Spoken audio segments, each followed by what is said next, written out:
Hello again and welcome back. We are going to get deeper into our program and we are going to start off with security controls.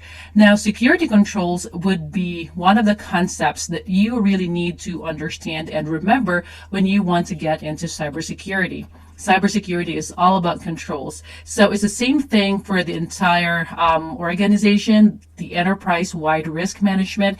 It's all about putting controls in place to make sure that the risks are mitigated. So the same thing from the cybersecurity perspective or IT security perspective. We are going to have those controls in place to make sure that we are protecting our information and information systems. Now, here I have the definition of security controls, but basically they are the safeguards and countermeasures that organizations would put in place in order to protect their assets. And from, again, security standpoint, that would be our information and information systems, and also people. So controls can be technical, administrative, or physical. So technical controls could be the access controls, it could be the firewalls, or intrusion detection mechanisms. So things like that.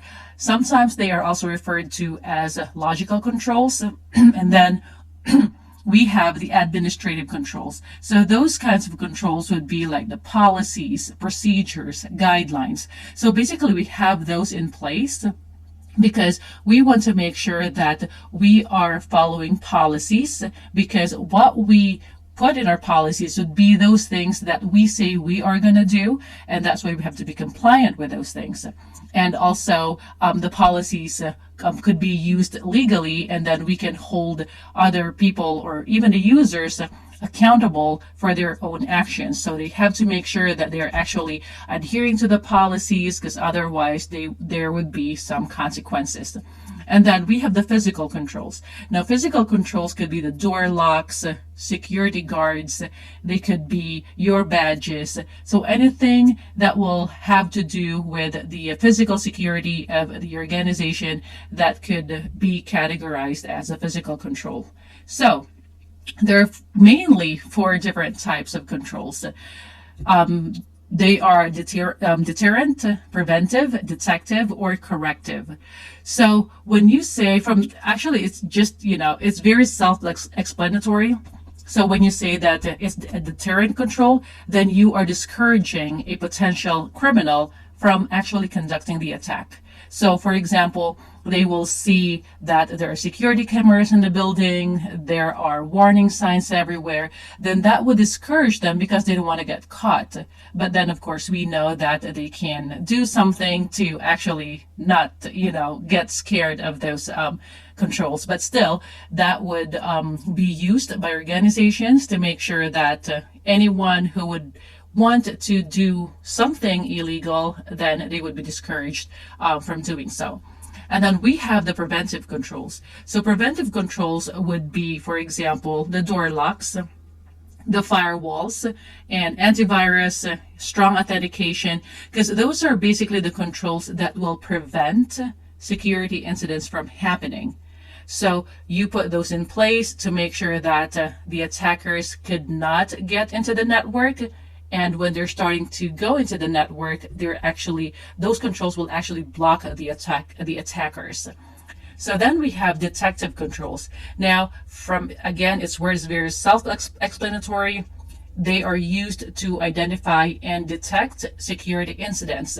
So basically, when you are reviewing logs, for example, now you are seeing that, okay, now this is something malicious. So you are detecting that.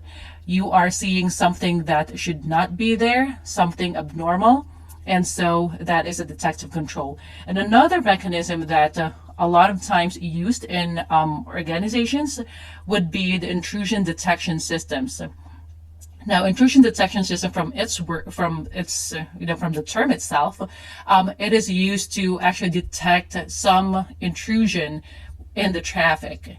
So there are also logs are actually collected, and then the tool would actually alert the system admins if the tool is actually detecting something abnormal. So now you have corrective controls, and those are put in place to make sure that if something ever happened, you can actually recover from it. So again, from the word corrective, it corrects the mistakes. So if, for example, you have a data breach and then you have a ransomware, for example, and then your data is encrypted, now you have to recover from your backups. So backups are actually corrective controls, and also you have your disaster recovery plans. Although that is a document, then that is considered a corrective control because that will be the basis of how you're going to recover from that incident. And then you also have the incident response plan, which is actually very good to have, and hopefully all organizations have it, because everyone would also follow that plan when they have an incident. So these are all examples of corrective controls. So again, these 4 types of controls are very common. And again, they could be technical, administrative, or physical. So we're going to talk more about controls later when we are actually looking at some frameworks, because all the frameworks, they're all about controls, and we're going to talk more about those later as well. So yeah, that's all for this video, and I will see you in the next one.